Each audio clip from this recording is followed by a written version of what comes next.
안녕하세요. 저는 나이 50에 이제 돌을 지난 아들을 키우고 있는 늦가기 아빠입니다. 결혼도 늦다 보니 아이도 늦었습니다. 아까 말씀드렸다시피 저번 달에는 눈에 넣어도 아프지 않을 제 아들의 돌이었습니다. 요즘은 돌잔치를 잘 안 하는 분이긴 하지만 저는 큰맘 먹고 호텔을 잡아서 얘가 친척이며 지인들을 몽땅 불러 크게 돌잔치를 했습니다. 그리고 사람들에게 빈손으로 오셔도 되니 부디 오셔서 축하만 해달라고 부탁드렸죠. 저를 아는 분들은 흔쾌히 오셔서 정말 진심을 다해 축하해 주셨습니다. 그리고 봉투를 안 받는다는 저에게 그럴 줄 알았다며 다들 돌반지를 주고 가시더군요. 이건 저에게 주는 것이 아니라 아기에게 주는 것이니 안 받으면 안 된다고 말입니다. 그렇게 저희 아기를 축하해주는 많은 사람들에게 둘러싸여서 아기 앞에 수북하게 쌓인 돌반지를 보니 어찌나 눈물이 나던지요. 저는 부끄럽게도 아기 돌잔치 때 펑펑 울어버렸습니다. 아내는 정말 왜 이러냐고, 결혼식 때도 그렇게 울더니 내가 못 살겠다고 면박을 주었죠. 하지만 너무 행복했습니다. 제 사연을 아는 분들은 같이 울어주시거나 이해해 주셨어요. 제가 지금의 아내를 만나 이렇게 귀하고 귀한 아들을 얻게 된 데는 특별하고도 기구한 사연이 있기 때문입니다. 그럼 저의 기구한 사연 한번 들어보시겠어요? 저는 너무나도 가난한 집에서 태어났습니다. 태어났을 때부터 아버지는 안 계셨습니다. 일찍 돌아가셨다고 알고 있었지만 나중에 알고 보니 제가 태어나기도 전에 어머니를 버리고서 바람이나 집을 나가셨다고 하더군요. 그리고는 완전히 소식이 끊겼고요. 당시에 애를 뵌 여자가 남편도 없이 어떻게 새삼을 살아가겠습니까? 주변에서는 전부 저를 포기하고 새로운 인생을 살라고 했다고 하더군요. 하지만 어머니는 저를 포기하지 않으셨습니다. 저를 혼자 낳아 키우시면서 저에게 늘 말씀하셨어요. 나는 인생에서 제일 잘한 게 재현이 너를 낳아 키운 거야. 너를 이렇게 낳아서 키우려고 엄마는 이 세상에 태어난 것 같아. 그러니 늘 행복하고 씩씩하게 살아야 해. 알았지? 어머니의 이 말은 제가 이 험한 세상을 맨몸으로 헤치고 나갈 때에 늘 큰 힘을 주었습니다. 그래서 가난하기는 했지만 저는 큰 구김살 없이 잘 자랄 수 있었습니다. 어머니의 태산 같은 사랑이 있었기 때문이죠. 하지만 중학생이던 무렵부터 어머니의 건강이 갑자기 나빠지기 시작했습니다. 갑자기 당뇨가 생기더니 관절이 나빠지고 나중에는 다른 합병증들도 생겼어요. 어머니는 점점 기력을 잃고 거동이 힘들어졌습니다. 그러다가 제가 고등학교에 진학할 무렵에는 결국 자리에 몸져 누워있게 되셨어요. 결국 생계를 책임져야 하는 사람은 제가 되었죠.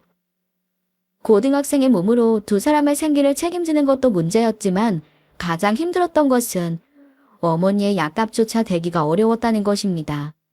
늘 가난하고 돈에 쪼들렸던 어머니는 변변한 보험도 없으셨고 한번 병원에 갈 때마다 받는 치료비와 약값을 전부 부담해야만 했습니다.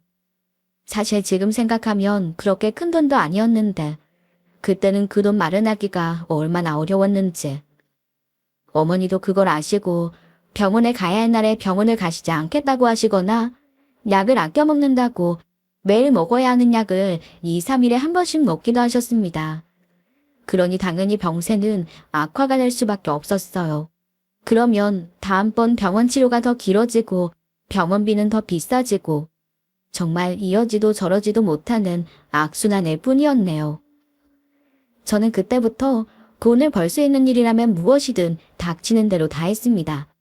식당 아르바이트부터 전단지 돌리기, 편의점 야간 알바. 학교에는 겨우 출석만 해서 모자란 잠만 자는 수준이었죠. 공부 따위는 할 시간도 없었습니다.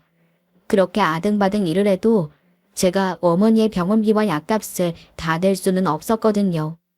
할 수 없어 어머니 이름으로 빚을 내고 또 몸이 부서져라 일을 하고 저의 마지막 10대는 그렇게 지나갔습니다.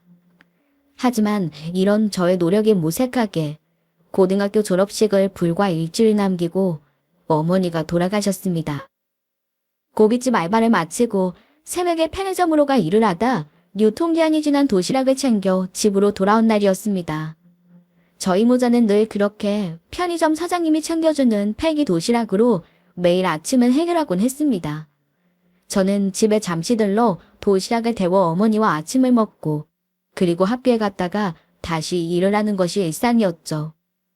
그리고 그날도 어김없이 집으로 돌아가 문을 열었는데 그날따라 집안에는 아무런 기척이 없었습니다. 너무나도 고요했어요. 보통은 제가 돌아올 시간에 맞춰 어머니가 깨어있다가 현관문을 열면 왔니? 하고 반겨주셨는데 말입니다. 저는 사람에게 정말 예감이라는 것이 있다는 것을 그날 알았습니다. 갑자기 덮쳐오는 불길한 예감에 현관에 서서 도저히 몸을 움직일 수가 없더군요. 신발을 벗고 집으로 들어설 용기도 어머니가 누워 계신 방으로 들어설 용기도 나지 않았습니다. 저는 펑펑 울면서 그나마 저의 사정을 알고 봐주시던 편의점 사장님에게 전화를 드렸죠. 사장님은 한 걸음에 제게 달려와 주셨습니다. 그리고 방으로 들어가셨다가 곧바로 다시 나오셔서는 저를 꽉 안아주셨죠. 그리고 이러셨습니다. 괜찮아, 재현아. 이제 어머니 더 이상 안 아프실 거야. 괜찮아. 편안하게 가셨다. 가서 인사드리고 와. 너 기다리고 계실 거야. 내가 119에 연락할게. 저는 펑펑 울면서 어머니가 누워 계시던 방으로 들어갔습니다. 사장님 말씀대로 어머니는 정말 잠든 듯 조용히 누워 계셨어요. 그렇게 편안해 보이는 얼굴은 몇 년 만에 처음 본 얼굴이었습니다. 저는 어머니의 손을 잡았습니다. 아직 따스해서 정말 모든 걱정을 잊고서 조용히 잠들어 계신 것 같기만 했습니다. 저는 마지막으로 어머니의 목을 껴안고 펑펑 목 놓아 울었습니다. 아무리 병든 어머니였지만 그래도 늘 저를 사랑으로 감싸주고 늘 제 편이 되어준 어머니 없이 제가 어떻게 살아가야 할지 막막했죠. 고된 일을 마치고 오면 늘 안쓰러운 손길로 제 얼굴을 쓸어주시던 어머니. 제가 아침을 먹으며 드런드런 이런저런 이야기를 하면 웃으며 들어주고 제 편을 들어주시던 어머니. 그 어머니가 이제는 더 이상 이 세상에 없어지게 된 것입니다. 신고받은 구급차가 오고 어머니의 빈손은 가까운 병원에 차려졌습니다. 찾아오는 사람은 없었어요. 어머니는 저를 혼자 낳고 키우면서 가족들과도 연락이 끊겼고 최근에는 몸이 아프면서 얼마 있지 않은 지인들과도 연락을 하지 않았으니까요. 잠시 학교 선생님이 다녀가고 첫날과 마지막에 제가 일하던 편의점 사장님이 찾아와 일 처리를 도와주셨습니다. 어머니의 유해는 화장을 해서 예전에 딱 한 번 어머니와 가본 적이 있는 어머니 고향 뒷산에 뿌렸습니다. 그리고 이제 다시는 아프지도 평생 고생만 하시지도 말라고 빌고 또 빌었어요. 그렇게 장례를 치르고 돌아오니 졸업식이 기다리고 있었습니다. 이제 저는 정말 혼자가 되어 이 험한 세상에 내던져진 것이죠. 저는 어머니와 제가 살던 집을 정리했습니다. 방세가 조금 밀려 있어서 보증금도 별로 받을 게 없었어요. 세간살이도 모두 정리했습니다. 웬만한 건 전부 버리고 어머니의 옷은 모두 태웠습니다. 딱 하나 어머니와 찍었던 몇 안 되는 사진만 소중하게 챙겼죠. 그리고는 곧바로 자원 입대를 했어요. 군대에서 저는 그 누구 못지않게 열심히 공부했습니다. 돈을 벌어야만 했거든요. 만약 돈이 좀 넉넉했다면, 경제적으로 조금만 여유가 있었다면 엄마가 그렇게 허망하게 돌아가시지 않았을 텐데 이런 생각에 어머니 장례를 치르는 내내 머릿속을 떠나지 않았네요. 하지만 고작 고졸인 제가 할 수 있는 일에는 한계가 있었습니다. 저는 돈을 벌어서 꼭 잘 살고 싶었습니다. 때문에 이를 악물고 훈련을 마친 다음에는 밤을 새서 공부했습니다. 다행히 어쩌다 제 사정을 알게 된 선임과 후임들도 저를 도와주었어요. 그 중에는 한국에서 내노라 하는 명문대생도 있었죠. 그 사람들의 도움 덕분에 저는 다행히 전역을 한 다음에 해 곧바로 대학에 합격할 수 있었습니다. 고시원에서 잠도 자지 않고 계속 공부에만 매달렸던 결과였어요. 대학에 합격한 날, 저는 저를 도와준 군대 동기와 선후임들과 술을 마시고 감사를 표했습니다. 그리고 혼자 새벽차를 타고 어머니의 유해를 뿌린 곳으로 찾아갔어요. 그리고 산에 혼자 앉아 합격증을 펴보았습니다. 아마 어머니가 아셨다면 얼마나 좋아하셨을까요? 저는 이제 다시는 울지 않겠다고 결심을 하고 그날 실컷 펑펑 울었습니다. 그리고는 쉴 틈도 없이 앞만 보고 달렸습니다. 제대로 발을 뻗을 틈도 없는 고시원에 살면서 학교 생활을 하고 저녁에는 생활비를 벌었죠. 그러면서도 늘 과 수석을 놓치지 않았습니다. 수석 전액장학금이 아니라면 학교를 다닐 수가 없었으니까요. 그렇게 눈코 뜰 새 없는 대학 생활을 보내고 저는 이를 악물고 돈을 모아 졸업 전에 창업을 했습니다. 대학생 창업을 하면 국가 지원금을 받을 수 있었거든요. 그리고 그야말로 일에만 매달렸습니다. 회사 한 구석에 간이 침대를 펴놓고 회사에서 먹고 자면서 하루 종일 일에만 매달렸어요. 다른 것은 생각할 겨를이 없었습니다. 오로지 일을 해서 돈을 벌고 또 성공을 해야 한다는 그 생각만이 제 머릿속을 가득 채우고 있었으니까요. 다행히 사업은 점점 번창해 갔습니다. 처음에는 직원이 1명이었는데 1명이 3명으로 3명이 나중에는 30명이 되었다가 나중에는 300명이 넘게 되었죠. 통장에 돈도 점점 쌓여만 갔습니다. 처음에는 대출이라도 없었으면 좋겠다고 생각했는데 어느 순간부터는 통장에 들어오는 돈이 얼마인지 신경도 안 쓰는 정도가 되었습니다. 워낙 많은 액수가 쌓이게 되니 매달 통장을 들여다보는 것이 의미가 없어졌기 때문이죠. 하지만 벌면 벌수록 성공을 하면 할수록 더 많이 벌고 싶고 큰 성공을 하고 싶은 게 사람이라고 했던가요? 예전에 비하면 정말 어마어마한 재산을 쌓았음에도 제 눈에는 늘 부족해만 보였습니다. 저보다 더 큰 돈을 번 사람과 더 큰 성공을 한 사람들이 보였으니까요. 그렇게 정신없는 세월을 보내다 보니 어느새 나이가 40하고도 중반이 되어가더군요. 혼기를 놓친 지는 아주 오래전이었죠. 그 전까지는 아무 생각이 없었는데 나이가 들기 시작하니 갑자기 저도 가족을 이루고 싶다는 생각이 들었습니다. 이제는 제 가족에게 부족함 없이 다 해줄 수 있는 형편이 되었으니 말입니다. 그런 결심을 하고 결혼정보 회사에도 등록하고 주변의 소개로 여자들을 만나보고 있을 무렵 저는 한 여자를 알게 되었습니다. 제가 선을 보고 있는 것을 안 회사 직원이 괜찮은 아가씨가 있으니 한 번만 만나보시는 게 어떠냐고 건의해서 나간 자리였죠. 사업을 시작할 거의 초창기부터 있던 직원인데다가 결혼을 해서 아이를 낳는 것까지 전부 지켜본 가족 같은 사이라 믿을 수 있겠다 싶어 그 자리를 승낙했어요. 자리에 나온 아가씨는 나이도 저보다 한참 어리고 얼굴도 예뻤습니다. 좀 그렇긴 해도 몸매도 좋았어요. 무엇보다 성격이 너무나도 좋아서 저는 만난 지 얼마 되지 않아 그만 홀딱 그 여자에게 빠져버리고 말았습니다. 말하는 한마디 한마디 손짓 하나하나에 어찌나 애교가 가득한지 정신을 못 차리겠더군요. 그동안 연애는커녕 여자도 제대로 만나보지 못한 저는 그야말로 그녀에게 미친 듯이 빠져들었죠. 당시에는 그녀가 교태 어린 목소리로 애교를 피우면 해달라는 대로 다 해주는 지경이었습니다.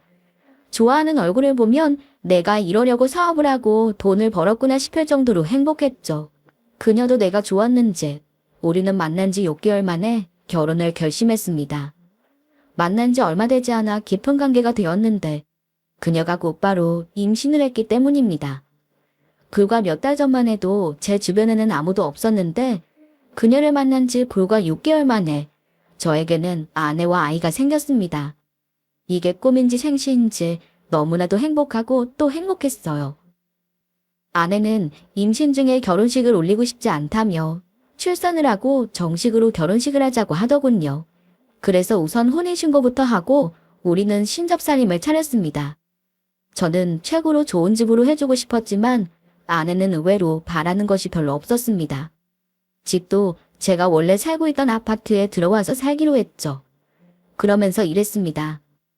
내가 아직 어려서 모아놓은 돈도 별로 없잖아. 혼수도 제대로 못하는데 집이 뭐가 중요해. 이 집도 충분히 넓고 좋아. 아기 태어나면 어차피 이사해야 하는데 그때 가서 이사하지 뭐. 그냥 나 가방만 몇 개 사줘 오빠. 난 그거면 돼.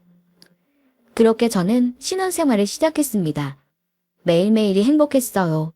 입덧이 심해진 아내를 위해 일찍 퇴근해서 요리를 해주거나 맛있는 걸 먹으러 다니는 일도 행복했습니다. 점점 불러오는 배도 신기하고 뱃속에서 아기가 움직이는 것을 느끼는 것도 신기했죠.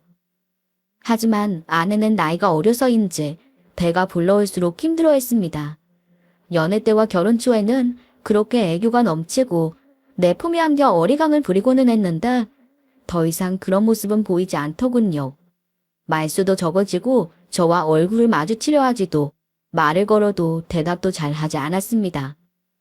그러자 아이를 낳고 키웠던 여직원이 이런 말을 하는 겁니다. 대표님, 그거 우울증일 수도 있어요. 사모님도 너무 갑자기 애가 생겨서 결혼을 하다 보니 심적으로 힘들 수 있어요. 임신하면 호르몬 때문에 그런 경우가 많으니까 집에 보험이라도 들이시는 게 어떠세요? 그러면 상황이 좀 나아질 거예요. 저는 그 말을 듣고 아내에게 입주 도우미를 구하자고 했습니다. 집안일도 돕고 아내에게 말벗도 해줄 수 있는 사람으로 말입니다. 처음에는 시큰둥해하던 아내도 곧 자기가 알아서 구하겠다고 하더군요. 그리고 얼마 지나지 않아 입주 도우미가 들어오게 되었습니다. 하지만 입주 도우미를 보자마자 저는 이상한 생각이 들었습니다.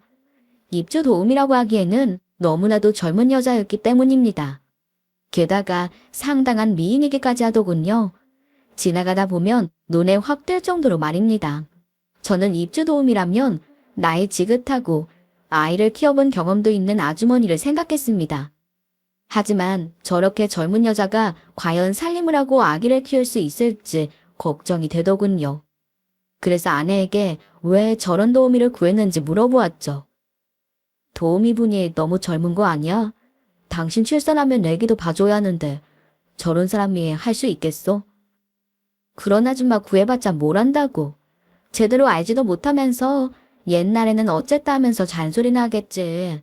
저 사람이 간호대학 학생 출신에 그동안 산후조리원에서 일을 한 사람이야. 차라리 저런 프로가 나아. 당신은 알지도 못하면서 왜 그래? 아내는 신경질을 부리며 제 말을 잘랐습니다. 그리고는 이렇게 말했어요. 빨리 당신 방으로 가서 잠이나 자. 진짜 피곤하고 짜증나 죽겠는데 왜 알지도 못하면서 사사건건 간섭이야. 내가 요즘 몸이 얼마나 피곤한 줄 알아? 부쩍 화가 많아지고 신경질이 늘어난 아내에게 저는 아무 말도 못하고 그냥 방을 나와야 했습니다. 신혼이었지만 아내가 임신을 한 상태로 결혼을 한 터라 우리는 처음부터 각방을 썼거든요. 다행히도 우려와는 다르게 입주 도우미는 살림도 야무지게 잘했습니다. 결혼을 하고 나서도 저는 집에서 차려주는 밥을 먹어본 적이 없었는데 도우미가 들어온 후로 퇴근을 하고 가면 저녁도 준비되어 있었죠. 게다가 얼마나 요리를 잘하는지 예전에 어머니가 건강하실 때 끓여주시던 된장찌개가 생각날 정도였습니다. 게다가 반찬들도 얼마나 정갈한지 정말 입이 떡 벌어질 정도였어요. 매일매일 그렇게 집에서 저녁상을 받으니 정말 황소매 지경이었죠. 아니, 나이도 젊으신 분이 어쩜 이렇게 요리 솜씨가 좋으세요? 된장찌개 먹다가 눈물 날 뻔했어요. 우리 어머니가 끓여주신 것 같아서. 어쩜 반찬들도 다 이렇게 제 입맛에 딱 맞을 수가 있나요?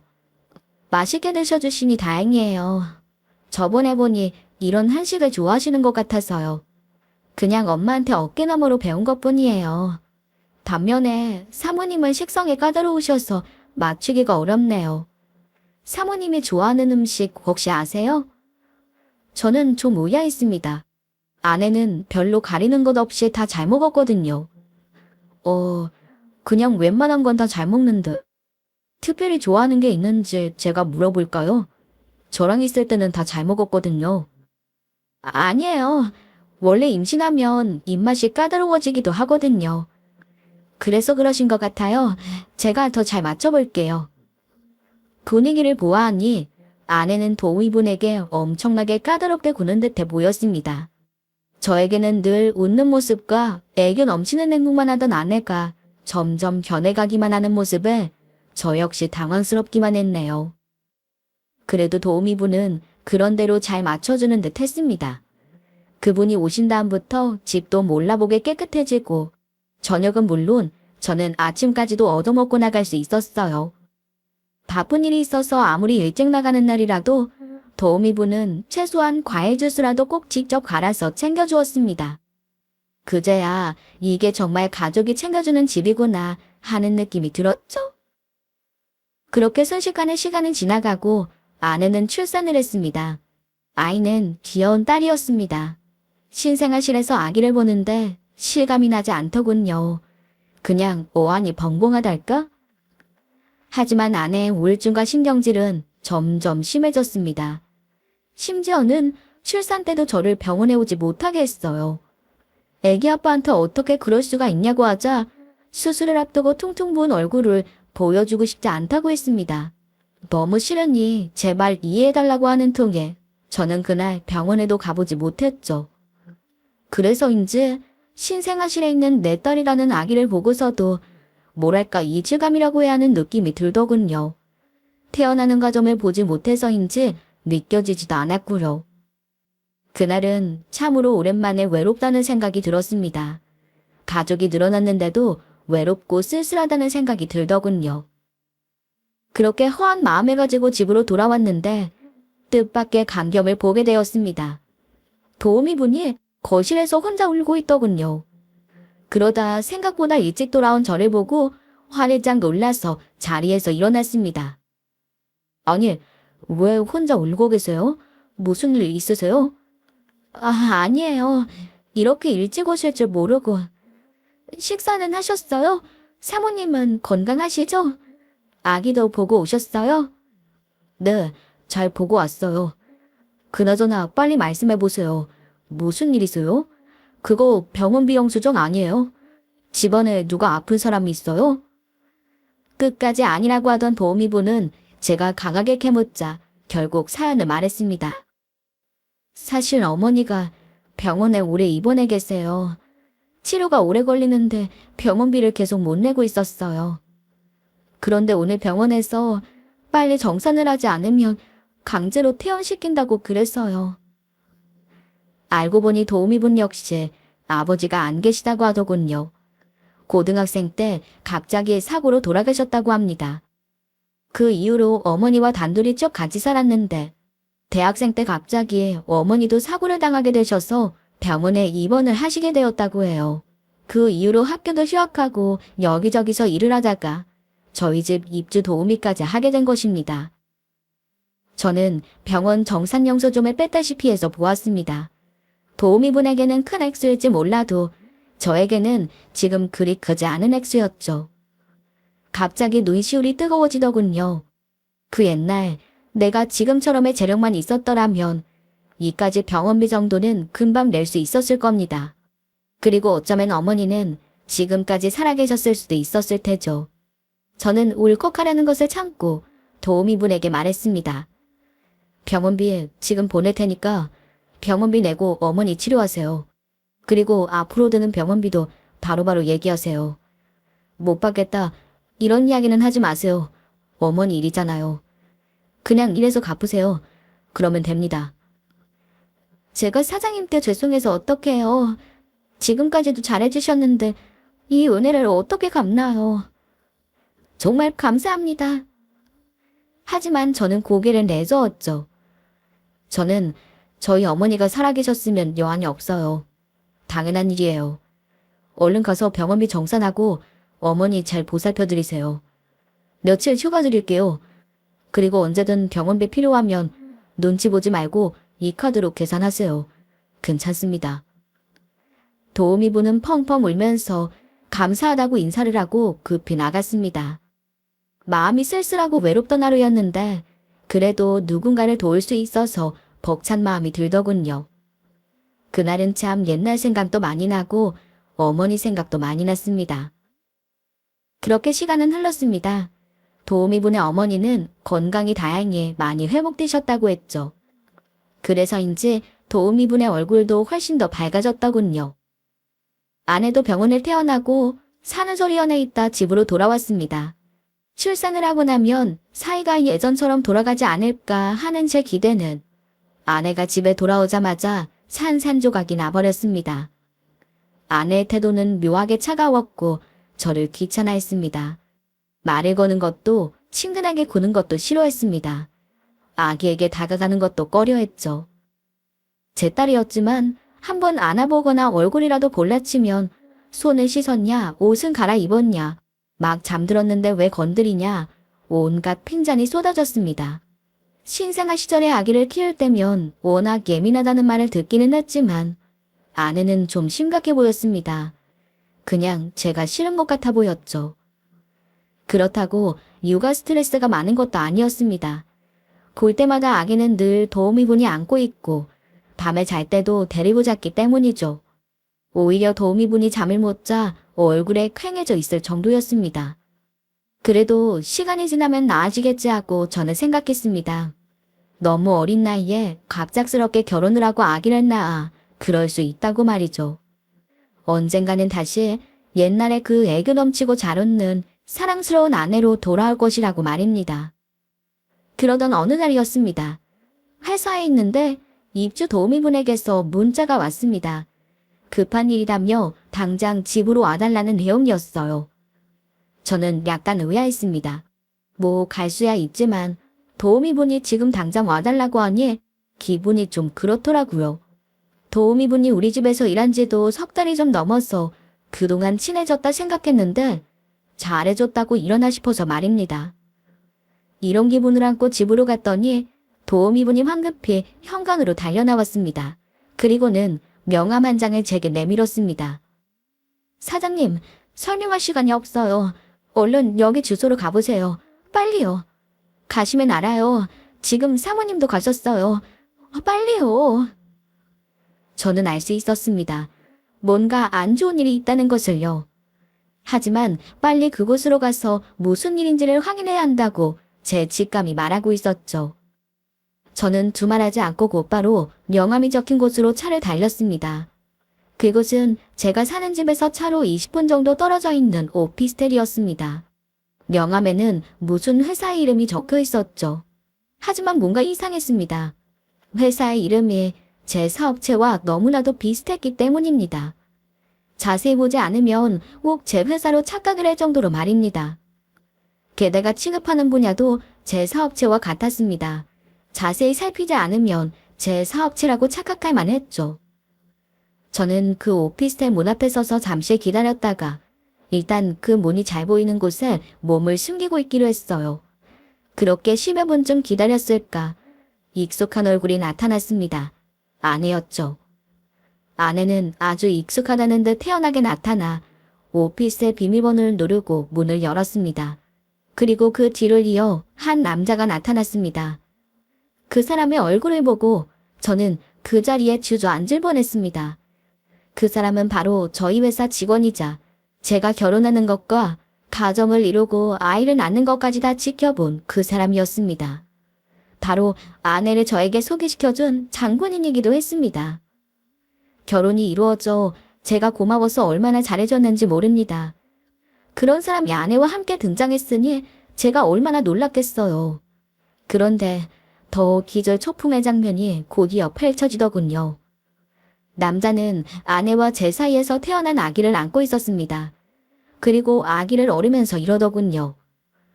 아이고, 아빠 보고 싶었죠요? 어이구 이뻐라. 얘가 전보다 더 큰 것 같아. 하루가 다르게 쑥쑥 자라네. 그러자 아내가 환하게 웃어 보이더군요. 저에게는 한 번도 보여주지 않던 그 표정이었죠. 애가 얼마나 잘 먹는지 알아? 몸무게도 쑥쑥 늘어나서 내가 그 도우미 아니었으면 진짜 애 본다고 죽었을 거야. 그 도우미가 애는 참 잘 봐. 시킨 일을 안 해서 그렇지. 그러자 제 부하 직원이 알 수 없는 말로 받아치더군요. 아직도 진척이 없대? 병원비가 안 급한가 보지. 아무리 병원비가 급하대도 지도 50이다 된 아저씨 꼬시기는 안 내키나 보지. 하긴 나도 남편이랍시고 다가오기만 해도 징그럽고 짜증나서 미치겠는데 나보다 더 어린데 오죽하겠어. 아무리 그래도 아저씨 좀 꼬셔서 사고치라고 어리고 예쁜 애로 뽑아놨더니 애만 열심히 보고 있네. 이 양반은 한눈 팔줄도 모르는 성격인지 그렇게 예쁜 애가 한 집에 있는데도 음흉한 생각도 안 하는 것 같고 말이야. 아, 짜증나. 어떡할 거야. 나 그냥 이대로 확 살아버린다. 응. 그냥 확 혼내신 거 지금이라도 하고 애도 그쪽 호적에 밥 올려버릴까? 그러자 그 직원이라는 놈은 화들짝 놀라면서 비밀 신용을 하기 시작했어요. 아우, 사모님, 그럼 무서운 말씀만 마세요. 조금만 버텨주세요. 이제 한두 달만 있으면 될 것 같아요. 그냥 맘 편히 우리 미래만 생각하시면서 있으세요. 네? 혹시 그 사장님이 손을 대거나 하진 않지? 아내라는 여자는 까르륵 웃어 보였습니다. 말도 안 되는 소리 하지도 마. 그 집에 들어갈 때부터 임신 핑계 대고 지금까지 각방 썼어. 매일 통화하면서도 몰라. 나한테 성격 하나 못 댔어. 내가 옛날에도 술 잔뜩 먹여놓고 실수한 척하느라 얼마나 힘들었는 줄 알아? 아, 그날 생각만 해도 징그럽네. 내 노력을 알기는 하냐고. 그럼. 저도 가서 많이 도와드렸잖아요. 아우, 고생 많았어. 이제 우리 외국 가서 우리 셋이 행복하게 살자. 걱정 마. 내가 이 고생 평생 다 갚아줄게. 그렇게 그 둘은 오피스텔 안으로 사라졌습니다.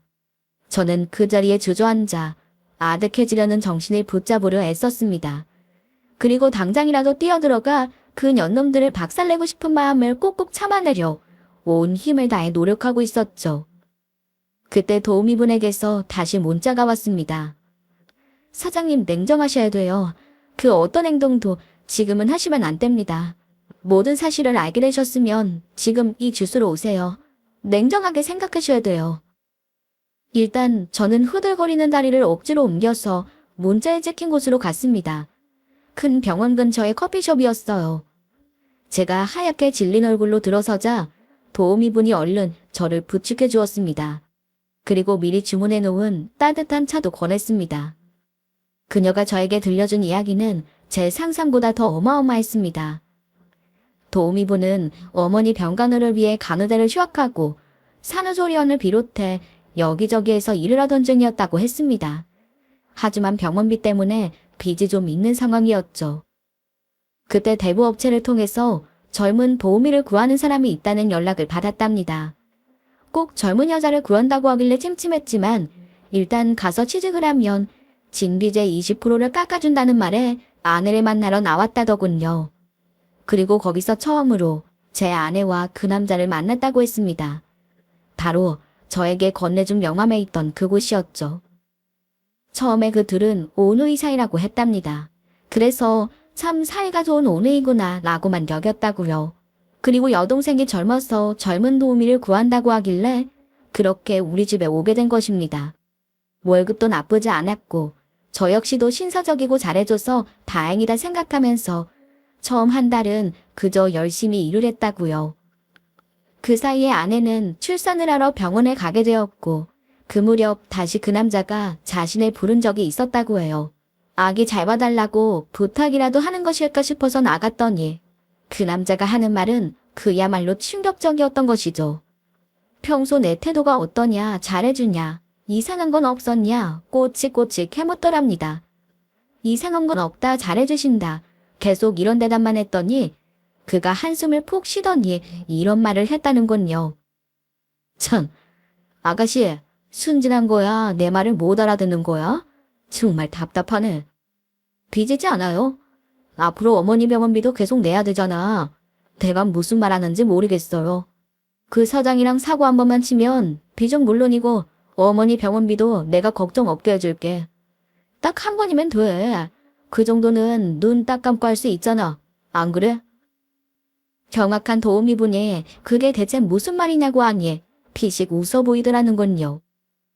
마음대로 해요. 그냥 계속 빚에 떠들리면서 병원비 걱정하면서 살든지 아니면 눈 딱 감고 팔자 고치던지. 아, 전에 빚 깎아주기로 한 거 있죠? 그거 우리가 해주려고 그랬는데 상황이 이렇게 돼서 못 해주겠어. 아마 대부업체에서 연락이 갈 거야. 그러니까 잘 생각해봐요. 그렇게 처음 빚을 갚아주겠다는 말은 없던 것이 되어버려 오히려 빚이 늘어난 상황이 되었다고 합니다.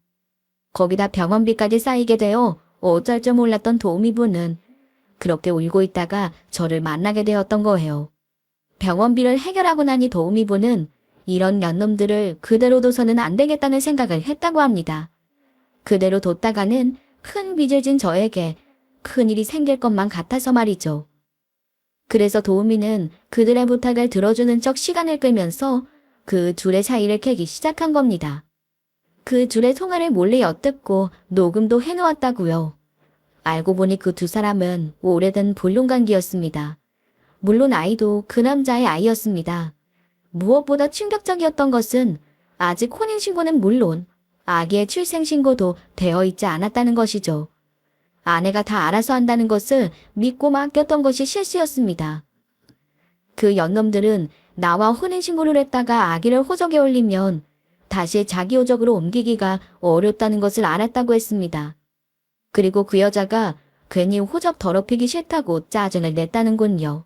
그래서 혼인신고와 출생신고를 한 것처럼 속이고 자기들끼리 돈을 챙겨 멀리 떠날 계획을 세웠던 거예요. 혼인신고와 아이의 출생신고는 그 이후에 정식으로 할 작전이었던 것입니다. 그리고 이 사실 역시 도우미분이 아기 예방주사를 대신 맞히러 갔다가 의료보험이 없다는 것을 이상하게 생각해 알아보았던 것이라고 했어요. 참으로 기가 막히고 코가 막히는 일이었습니다. 누구보다 믿었던 사람들이었는데 어떻게 이럴 수가 있는 건지. 정말 내 인생이 송두리째 부정당하는 느낌이었습니다. 그냥 아무 생각도 없이 어안이 벙벙하고 이게 정말 현실인가 아닌가 판단조차 할 수가 없었죠. 그때였습니다. 갑자기 도우미분이 제 손을 꽉 잡았습니다. 그리고 단호하게 말하더군요. 사장님 정신 차리세요. 정신 안 차리면 사장님이 잠도 못 자고 평생을 다해 읽은 걸 전부 빼앗길 판이라고요. 왜 이러세요? 얼른 정신 차려야 안 당하죠. 저는 그제야 정신이 번쩍 들었습니다. 그렇습니다. 제가 이렇게 넋놓고 있을 때가 아니었습니다.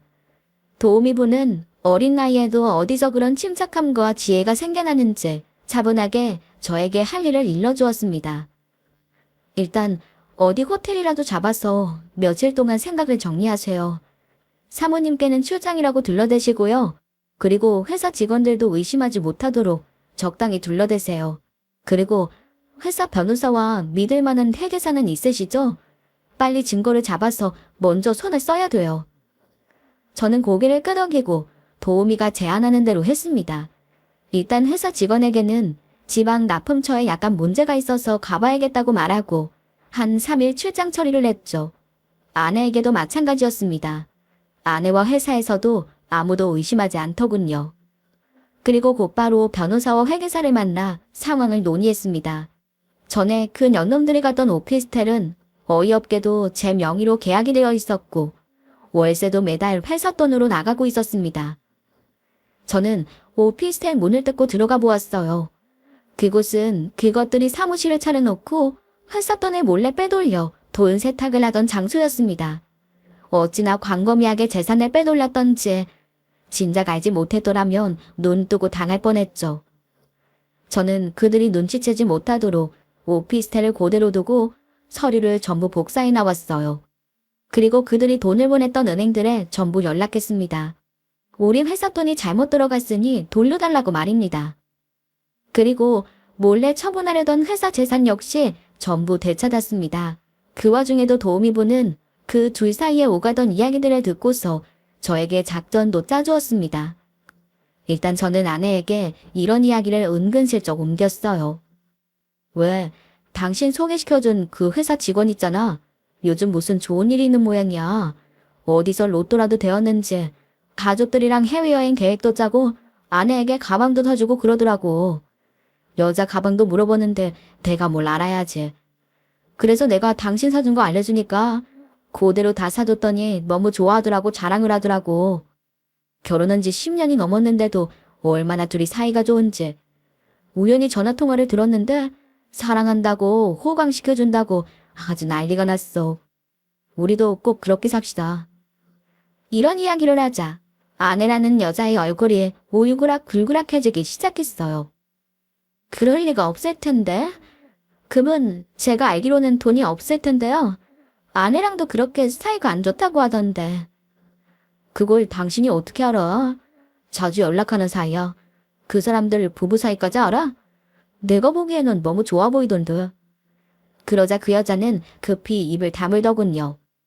그리고 회사에 가서도 자연스럽게 식사 자리를 만들어서는 은근슬쩍 그 직원에게도 이런 이야기를 꺼냈습니다. 봐봐, 우리 애기 너무 예쁘지? 하루가 다르겠고.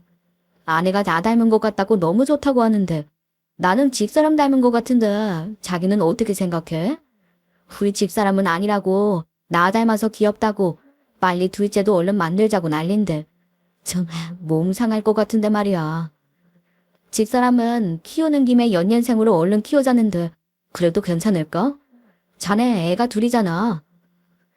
제 이야기를 들은 그 직원은 표정이 굳어져서는 제대로 대답도 못하다 겨우 입을 열었어요. 아하, 근데 아직 애기 태어난 지도 얼마 안 됐는데 둘째 얘기는 좀 이르지 않을까요? 아, 그러게 말이야. 내가 주책이지만 집사람이 날 너무 좋아해. 맨날 꼭 붙어 자고 나 없으면 허전해서 잠이 안 온다 그래. 꼭 애 같다니까. 우리 집에 애가 둘이야 둘. 하하하하. 아무튼 자네에게 내가 고마워. 많이 먹어. 내가 고마워서 점심 사는 거니까. 그 직원은 허둥대더니 제대로 밥을 뜨는 둥 마는 둥 급한 일이 있다며 회사로 돌아갔습니다. 아마 그 여자에게 전화를 하려는 것이겠죠. 그렇게 둘은 서로를 의심하다가 계좌에 넣어둔 돈이 조금씩 비어있거나 다른 곳으로 옮겨져 인출을 하지 못하게 된 것을 알게 될 겁니다. 서로 사이가 틀어지고 일이 삐그덕될 쯤 저는 그 직원의 아내를 따로 만났습니다. 가장 어렵고도 힘든 일이라 생각했는데 의외로 그 직원의 아내는 담담했습니다. 벌써 눈치를 채고 있었다고 하더군요. 제가 사실을 말하자 한숨을 쉬며 죄송하다고 연신 사과를 하더군요. 저는 직원 아내분의 도움으로 직원이 숨겨놓은 재산까지 전부 파악할 수 있었습니다. 이렇게 되기까지 금방 이루어진 것은 아니었습니다. 몇 달간 피말리는 시간이 계속되었죠. 사실 도중에 그만두고 싶기도 했고 차라리 아예 처음부터 그냥 그 년놈들의 멱살을 잡고 한 대 후려치고 싶은 적도 많았습니다. 하지만 그럴 때마다 도우미분이 저를 잡아주었어요. 이럴 때일수록 가장 냉정해지셔야 돼요. 잘못하다가는 웃음거리만 되고 재산은 재산대로 날릴 수도 있어요. 그래요. 사장님 재산이야 그렇다 치면 되지만 이대로 가면 회사가 망해요. 그럼 회사 직원들은요? 직원들은 어떻게 해요? 그 직원들에게 딸린 식구가 다 몇 명인 줄 아시잖아요. 그러니까 힘을 내세요. 저는 이런 말을 들으며 힘을 낼 수가 있었습니다. 나이는 어려도 정말 똑똑하고 강한 사람이었죠. 그리고 마침내 모든 증거를 갖춘 날, 저는 직접 경찰서로 가 그 둘을 고소했습니다.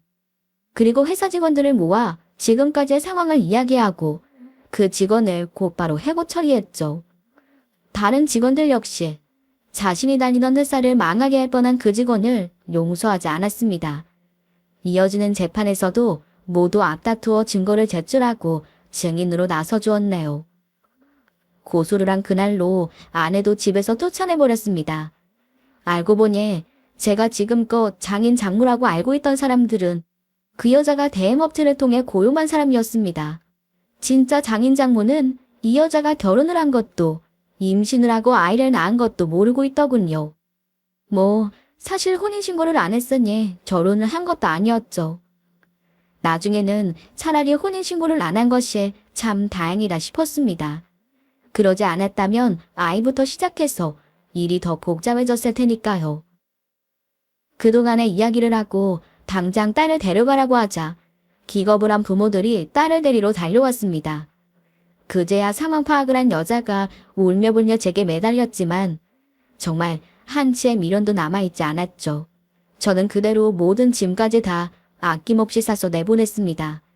물론 피해보상 소송서장도 같이 보내주었어요. 그리고 직원에게는 제 개인의 피해보상 소송과 함께 회사 차원의 법인 피해보상 소송도 함께 걸었습니다. 동시에 직원의 아내 되는 사람은 이혼 소송도 들어갔어요. 그 이혼 소송 역시 제가 변호사를 전액 지원해 주었습니다. 결국 그 남자 직원은 이혼을 당하고 구속이 되었습니다. 횡령과 사기, 협박까지 형이 더해져서 몇 년 동안 감옥살이를 하게 될 겁니다. 아마 형을 다 채우고 나면 자신에게 남는 건 아무것도 없겠죠.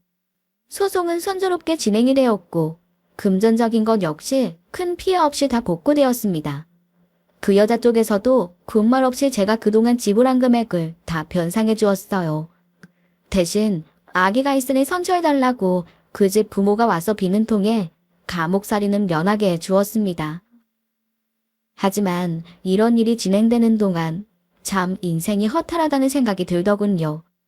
저는 왜, 무엇을 위해서 이렇게 열심히 앞만 보고 달려온 것인지, 누굴 믿어야 하는 것인지 혼란스럽기만 했습니다. 나이를 먹을 만큼 먹었다고 생각했는데도 일만 했던 저에게 세상은 너무나도 어렵더군요. 그런 제 곁을 지켜준 사람은 바로 그 도우미분이었습니다. 그분은 제가 소송과 회사 일을 같이 하면서 힘들어할 때마다, 허황된 소문이 돌아 괴로워할 때마다 늘 든든하고 반듯하게 저를 위로해 주었습니다. 얼마나 의지가 되고 얼마나 위로가 되었는지. 하지만 그렇게나 어리고 아름다운 사람을 감히 제가 욕심내도 되는 걸까요? 저는 아니라고 생각했습니다. 그리고 내 인생을 구해준 보답이니 어머니 병원비를 전부 해결해주겠다고 약속했죠. 이제 어머니도 많이 좋아지셨다고 하니까 어머니 태어나시면 집으로 가셔서 학교도 다니고 하셔야죠. 대학 생활도 즐기시고 젊은 분들도 만나고 놀러도 다니고 하세요. 네? 저보고 나가라고요? 아니, 이렇게 갑자기요? 이제 일 다 해결되었으니 필요 없다는 말씀이세요? 사장님, 너무하시는 거 아니에요? 저는 생각지도 못한 반응에 크게 당황했어요. 아니, 그게 아니라 이런 일 하실 분이 아닌데 여기 계시니까. 학교도 휴학 중이시라면서요. 얼른 졸업도 하셔야죠. 언제까지 여기서 입주도우미로 계실 거예요. 게다가 남자 혼자 있는 집에. 이러다가 이상한 소문이라도 나면 어쩌시려고. 이상한 소문 벌써 난 거 모르세요? 저 사장님 애인이라고 이미 소문짝 다 났어요. 이미 시집가기는 틀린 것 같아요. 저는 소스라치게 놀랐습니다. 뭐라고요? 아니, 누가 그런 말도 안 되는 소리를 합니까? 안 되겠어요. 오늘이라도 당장 다른 거처를 알아보세요. 아니면 제가 방이라도 얻어드릴게요. 이러다가 평생 여기만 있게 되면 어쩌시려고. 그러자 도우미분이 제 손을 꼭 잡더군요. 저는 그 순간을 아마 평생 잊지 못할 겁니다. 그 소문 제가 낸 거예요. 사장님, 아무리 눈치를 줘도 사장님은 꼼짝도 안 하니 어쩔 수 있나요? 아니, 사람이 어떻게 그렇게 둔해요? 저 평생 여기만 있으려고요. 그러니까 나가라는 말은 하지 마세요. 제가 이런 얘기를 먼저 해야 돼요. 저는 멍하니 그녀의 얼굴만 바라보았습니다. 너무나도 젊고 아름답고 또 지혜롭기까지 한 사람이 저를 향해 애정 어린 눈빛을 보내고 있다는 사실이 도저히 믿어지지 않았죠. 그렇게 저희는 부부의 연을 맺었습니다. 저는 아내를 위해 가장 좋은 호텔에서 가장 성대한 결혼식을 치렀습니다. 아내는 다 늙어 장가가는데 주책이라고 말렸지만 정말 다 해주고 싶었습니다. 그러고도 결혼식 날 펑펑 울고 말았죠. 이렇게 행복한 날이 나에게도 찾아온 것이 너무나도 기뻐서 말입니다. 장모님 역시 저희의 결혼을 기뻐해 주셨습니다. 나이가 많은데 어린 따님을 주셔서 감사하다고 했더니 제 손에 붙잡고 눈물을 흘리면서 내 생명을 살려준 은인이라고 하셨죠. 그리고 지금까지 저는 꿈 같은 나날들을 살아가고 있습니다. 한번 위기를 겪은 회사는 더욱더 번창하고 있는 중입니다. 오히려 그 위기를 통해 시스템을 더욱 발전시켜서 그 분야의 탑으로 떠오르게 되었죠. 결혼한 다음에는 귀한 아들도 태어났습니다. 아내는 꼭 자연분만을 하겠다며 대견하게도 진통을 견뎌내고 건강하게 아기를 낳았습니다. 그 모든 과정을 제가 함께했죠. 갓 태어난 아들을 안고 탯줄을 자르는 순간 제게도 자식이 생겼다는 실감이 나서 눈물이 터지더군요. 저는 그 산부인과에서 가장 많이 온 아빠로 기록되었답니다. 아기를 키우는 일은 정말 쉽지 않더군요. 저도 고생이라면 누구 못지않다고 생각했지만 아기 키우는 일만큼 힘든 일은 아마 별로 없을 겁니다. 하지만 그렇게 행복한 일도 없겠죠. 하루가 다르게 커가는 아기를 보는 것처럼 행복하고도 신기한 경험이 있을까요? 그렇게 저는 세상 그 누구보다 행복한 사람이 되었습니다. 어머니가 늘 행복하고 씩씩한 사람이 되라고 하셨단 말씀을 이제는 이루게 되었어요. 그리고 저도 나중에 제 아들에게 이야기해 줄 겁니다. 나 역시 너를 만나기 위해 세상에 태어나 그렇게 많은 고생과 역경을 겪은 것 같다고. 하지만 너를 만난 것이 세상에서 가장 잘한 일이라고 말입니다. 그러니 행복하고 씩씩하게 살라고 말이죠.